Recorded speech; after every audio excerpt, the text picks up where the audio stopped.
Itong si Bato de la Rosa talagang ano ah, parang hinahamon ang gobyerno lalo na ang ano, ah, ah, parang hinahamon, no? Ah, ito rin dapat maging ano rin ito, dapat may gawin na rin dito ang Senado kasi hindi umaattend sa Senado. Ang dami ng trabaho na pinabayaan sa Senado. Ayon pa kay Senate President Soto at ayon kay Win Gatchalian, hindi man lang daw tumatawag sa kanya itong si Bato. Pero nitong nakaraang mga araw, una nag-post siya kasama niya yung kanyang asawa. Pangalawang post niya yung kanyang apo. Ngayon naman, mayroon namang picture na kumakalat sa social media, kausap niya naman ang abogado niyang si Attorney Torion. Parang ang ginagawa dito ni Bato, pinapakita niya na nandyan lang siya. Nandyan lang siya. Pero bakit hindi siya nagre-report sa Senado? Dapat ano na ito, disiplinahin na ito ng Senado. Kaya pagpasok ng 2026, dapat may makita na ang sambayan ng Pilipino na aksyon ng Senado. Kumbaga, hahayaan na lang ba nila ng ganyan yan? Tama ba yan na isang nagawi o ugali ng isang senador na hindi ka umaattend, hindi ka pumupunta, hindi ka nagtatrabaho sa Senado, pero tumatanggap siya ng kanyang sweldo? At habang ginagawa niya yan, parang nagmamayabang pa siya, binabandila niya pa sa publiko, ito ako. Oh, parang tama ba yan na ugali ng isang senador? Ni hindi siya nagpapaalam sa Senado, hindi sumusulat, hindi tumatawag. Yung debate, ang posisyon niya pa naman sa Senado, Vice Chairperson siya ni Win Gatchalian sa Senate Finance Committee. Ay itong nakaraang mga araw, mainit yung napakalaki ng papel ng Senate Finance Committee kasi yan yung counterpart ng House Appropriations Committee. Sa katunayan, sinabi mismo ni Win Gatchalian ni hindi daw sa kanya kumukontak si Bato, ni hindi daw nagpapaalam kung a-attend ba. Actually, member pa nga si Bato sa BICAM. Kasama yung pangalan niya sa BICAM, yung Bicameral Conference Committee. Bakit? Ay kasi yung pagiging vice chairman mo ng Senate Finance Committee, automatic member ka ng BICAM. Pero hindi nagpakita si Bato. Kaya sa anong ito, mga kabunyog, mga kababayan, ang pinapakitang ito nila Bato de la Rosa, para sa kanila, wala nang respeto ito sa liderato ng Senado. Bakit wala nang respeto sa liderato ng Senado? Ni hindi nga tumatawag sa Senado eh. At wala na rin itong respeto sa trabahong gusto niyang maging senador. Tapos ngayon hindi niya gagampanan. Ayan oh. Yan pa yung mga pictures na pinost ni Torion. Ayan oh. Ayan. Public place daw yan sa Davao eh. December 16 yan, mga kabunyog, mga kababayan. Yung pictures na yan ay December 12. Kaya dyan, tama yung sinasabi ni dating Senador Sani Trillanes. Hayaan nyo. Sabi ni dating Senador Sani Trillanes, ano siya? Sabi ni dating Senador Trillanes, kanya daw yan. Sasampahan niya daw yan ng impeachment, ng complaint sa Ethics Committee ng Senado. Pagpasok ng 2026 at ganyan pa ang ginagawa ni Bato. Parang garapala na yan. Nagsisweldo ka, tumatanggap ka ng sweldo, galing sa pera ng taong bayan, tapos ganyan ang ginagawa mo. At yung pagpo-post niya ng mga pictures, papakita niya ng mga pictures na ganyan, ay parang hinahamon niya ang gobyerno niya. Pati ang liderato ng Senado, kawalang respeto yan.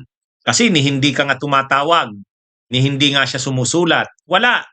Pero para siyang pagala-gala lang. O, pinupost niya pa. Anong ibig sabihin yan?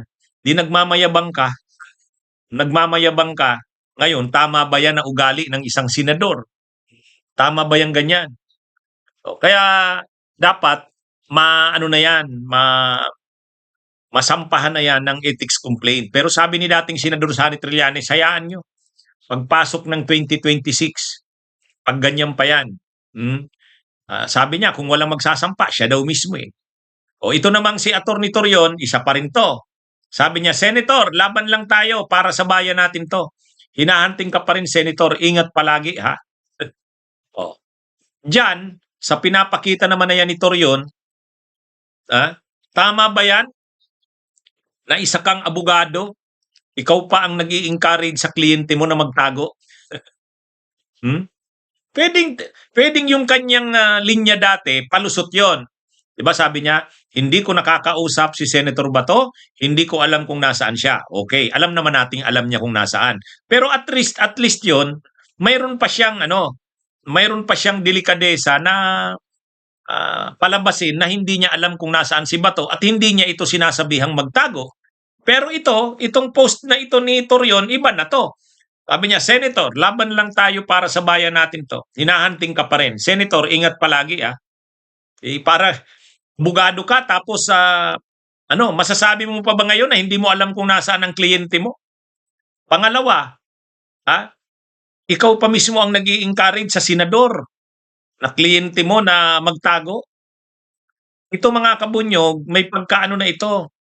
China-challenge na night nito ni Bato at ni Atty. Torion ang gobyerno. Parang gawin nyo kung anong gusto nyo.